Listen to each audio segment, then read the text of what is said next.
Big boss Malayalam season 7 പുതിയൊരു promo പുറത്തു വന്നിട്ടുണ്ട്. ആദിലയും അനുമോളും തമ്മിലുള്ള വഴക്ക് സങ്കീർണമായിക്കൊണ്ടിരിക്കുകയാണ് കേട്ടോ. നൂറയും അതെ, ഇത് നമ്മൾ മുമ്പ് കണ്ടിട്ടുള്ള ഇവർ തമ്മിലുള്ള വഴക്ക് പോലത്തെ അങ്ങനത്തെ വഴക്കൊന്നും അല്ല. ഇത് നല്ല രീതിയിൽ തന്നെ ആളിക്കത്താൻ ചാൻസ് ഉള്ള ഒരു വഴക്കാണ്. ഇത് ആ രീതിയിൽ തന്നെ രണ്ടു കൂട്ടരും ഫയർ ചെയ്യുന്നുണ്ട് അങ്ങോട്ടും ഇങ്ങോട്ടും. അനുമോള് ചോദിക്കുന്നുണ്ട്, ഫൈനൽ 5-ൽ വന്നതിന് ശേഷമാണല്ലോ നീ ഇങ്ങനെ എന്നോട് പെരുമാറാൻ തുടങ്ങിയെന്ന്. അങ്ങനെ എന്തോ കൊള്ളിക്കുന്ന രീതിയിൽ തന്നെ അനുമോള് ഒരു കാര്യം ചോദിക്കുന്നുണ്ട്. ആദിലെ അപ്പൊ അതിന് റിപ്ലൈ ആയിട്ട് പലതും ട്രിഗറായിട്ട് പ്രൊവോക്കായിട്ട് പറയുന്നുണ്ട് തിരിച്ച്.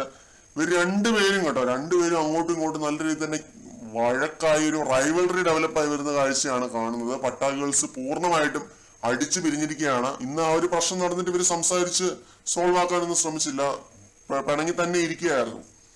ആദിലയാണേലും അതെ, അനുമോളാണേലും അതെ. അപ്പൊ ആ ഒരു ഗ്യാപ്പില് ആദില ഷാനവാസിന്റെ അടുത്ത് കുറച്ച് കാര്യങ്ങൾ പറയുന്നതായിട്ട് കേട്ടിരുന്നു. അപ്പൊ അതിന്റെ ഒരു കാര്യം ചോദിക്കാനായിട്ട് പോകുന്നതാണ് നൂറയും ആദിലയും കൂടി അനുമോളുടെ അടുത്ത്. അപ്പൊ അനുമോള് പറയുന്നുണ്ട്, എനിക്കിപ്പോ മനസ്സിലായി നിങ്ങള് എന്തുകൊണ്ടാണ് ഈ കളിയെല്ലാം കളിച്ചത് എനിക്ക് മനസ്സിലായി എന്നുള്ള രീതിയിൽ അനുമോള് പറയുന്നുണ്ട്. അപ്പോ ആർക്കാണെങ്കിലും തോന്നുന്ന ഒരു കാര്യമാണ്, യൂസ് ആൻഡ് ത്രോ ആയിട്ട് ഒരു ഫ്രണ്ട്ഷിപ്പിനെ യൂസ് ചെയ്ത് ഈ ഒരു അവസാന ആഴ്ചയിലേക്ക് എത്തി എന്നൊക്കെ ആർക്കും തോന്നുന്ന കാര്യമാണ്. അപ്പൊ അവിടെ ട്രിഗർ ആയിട്ട് PR അത് എന്ന് പറഞ്ഞിട്ട് കാര്യമൊന്നുമില്ല.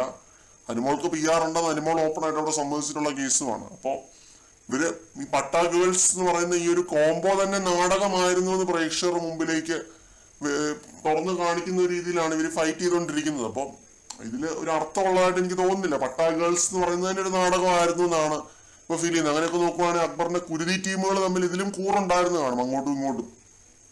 ആര്യനൊക്കെ അക്ബർ നല്ലപോലെ മിസ് ചെയ്യുന്നുണ്ട്, പിന്നെ അപ്പാനിഷത്തിനെ മിസ് ചെയ്യുന്നുണ്ട്. അക്ബർ നിരന്തരം അവരെ പറ്റി സംസാരിക്കാറുണ്ട്.